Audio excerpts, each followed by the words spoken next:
Olá pessoal, tudo bem? Então nós temos aí a decisão do Copom 2%. Interessante, né, que no comunicado tá tudo tranquilo. Bom, vamos acompanhar. Mas na página do Banco Central tá aqui, ó, tem aqui a trajetória da inflação aí, ó, batendo 3,14% em 12 meses. Então, bom, no meu comentário de ontem, eles acho que procuraram demonstrar para o mercado que eles estão cientes dos problemas. Só que precisa determinado critério, determinado número. A meta é 4%, então. Mas não sei se o mercado vai ficar tão tranquilo com isso. Vocês viram ontem, acompanharam, Day Futuro deu uma relaxada, começou estressando aqui na primeira parte da manhã, antes das 10, né, quando eu falei da abertura do mercado, mas ao longo do dia caiu, deu uma reagida e caiu de novo. Só que nos outros setores do mercado financeiro, o que nós observamos? Nós observamos o dólar espichando de novo e a bolsa caindo. Então, como por exemplo, a Ibovespa, essa manchete da Reuters, tem maior perda diária desde abril com aflição sobre nova onda da doença.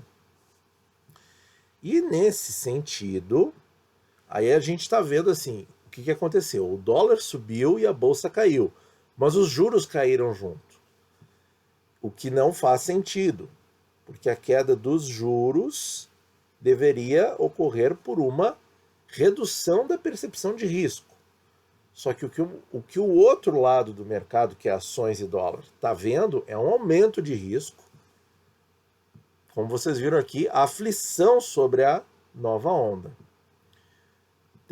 Tem também as matérias aqui do Infomoney falando que a França anuncia novo lockdown,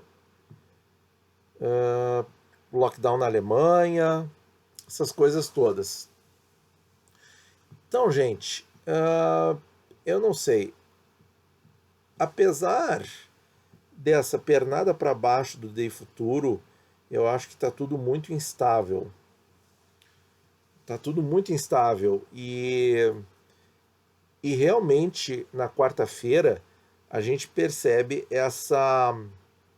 a bolsa caindo e o juro caindo não fecha. Não fecha, porque se a bolsa cai, é porque os investidores estão indo embora ou estão com medo, estão se desfazendo das suas posições, ou seja, é porque há mais risco. Então o juro tem que subir. E, no entanto, ele caiu. Pode ter sido aquele movimento de sobe no boato, cai no fato. Pode ser esse tipo de coisa. E, de repente, até o final da semana volte a subir. Nos preços dos títulos, a gente viu isso, que ao longo do dia foram caindo, mas caiu muito pouco. Eu acredito que não fechou ainda uma janela de oportunidade de boas compras, de taxas boas. PCA 26 continua acima de 3%, pré-23 continua acima de 5%, pré-26 continua acima de 7%, o pré-31 está um pouquinho mais longe do 8%, mas eu não vejo como impossível dele chegar lá. E aí, gente, falando sobre o assunto complicado, que é isso aqui,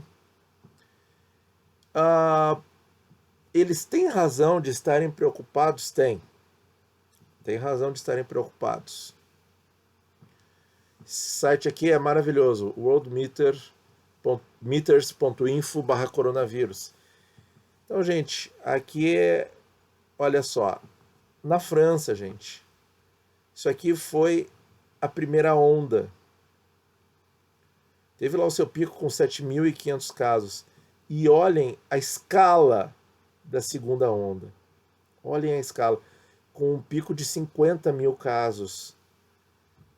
Só que nas perdas humanas, a coisa parece que está mais controlada.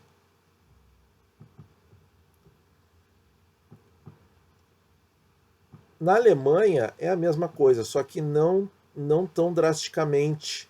É bem mais alto, sim, olha aqui, ó, 12, 13 mil casos, quanto o pico lá em março foi de 6 mil.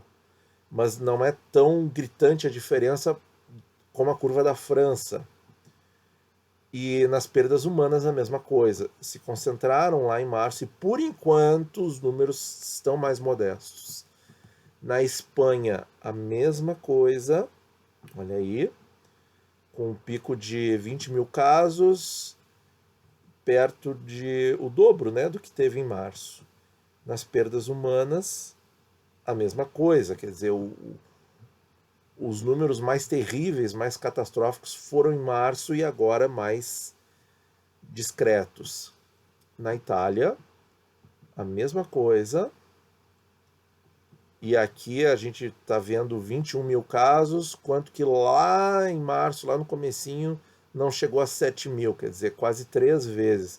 É a escala do que está acontecendo na Europa agora, né, pessoal? Olha ali, ó. Até a curva de casos ativos, né, parecia que tinha melhorado e agora vem. Essa comparação, gente, que eu estou citando aqui para vocês com as perdas humanas é importante porque a gente não está vendo, na verdade, um vírus mais forte ou qualquer fantasia nesse sentido. Não, pelo contrário, né? Possivelmente a população que está contraindo agora seja mais resistente ou não seja dos grupos de risco. Por isso que as perdas humanas estão tão menores. Mas, de qualquer maneira, a situação é preocupante. Principalmente, agora antes da gente concluir aqui, vamos falar do Reino Unido.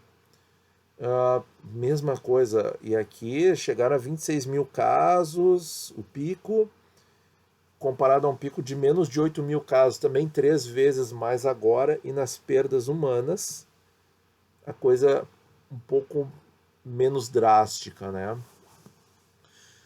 O que deve preocupar e trazer o tom do risco para o mercado, eu acho que é a volta desse tipo de coisa aqui, ó. Lockdown. Certo? Porque novas ondas de bloqueios na economia e com os países provavelmente não tendo muito fôlego para socorrer a economia nesses momentos, gera muita aflição e pode realmente aumentar muito a percepção de risco e os números aqui no Brasil, tanto de taxa de juro quanto de preço do dólar, né? E a Bovespa pode voltar a amargar prejuízos. Então, assim, eu não estou muito tranquilo com essa queda que houve nas taxas na quarta-feira. Tá? Eu acho que está tudo muito indefinido ainda. Pode ser que eu dê com a língua nos dentes. Não seria algo inédito, mas essa pernadinha para baixo, eu acho que, não sei, meio que uma tomada de fôlego para encarar o pior. E aí a gente também tem que fazer a seguinte pergunta, né? Os lockdowns não impediram que isso aqui aumentasse desse jeito na França, na Alemanha, na Espanha, na Itália e nem no Reino Unido. Aqui é o número de perdas humanas, mas aqui, ó. Então, quer dizer, os lockdowns não impediram essa segunda onda pior. Como todo bom brasileiro, eu sou otimista e sou esperançoso. Vendo aqui a curva da Pátria Amada, eu vejo uma curva descendente, talvez estabilizando, né? Porque nos últimos dias deu uma pernadinha para cima o número de casos novos diários. Então deixa eu só marcar aqui para ficar com o gráfico da média móvel de 7 dias. Uma estabilidade. E uma estabilidade, com certeza, é uma coisa menos grave do que uma nova explosão de casos como está acontecendo na Europa, né? O que poderia nos manter afastados de novos lockdowns que não funcionam.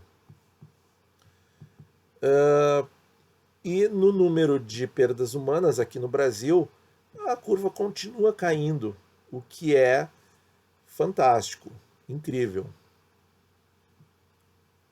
Bom, gente, Sei que não é um vídeo fácil de digerir, não são assuntos bacanas, né? Mas a gente tem que estar ciente disso. Tem que estar ciente aí que os governos do mundo afora podem decretar mais lockdowns, que essa medida, os números mostram, né, que não impediu o ressurgimento dos casos, não impediu a piora das coisas. Como a gente mostra aqui, vários países, né, com números impressionantes.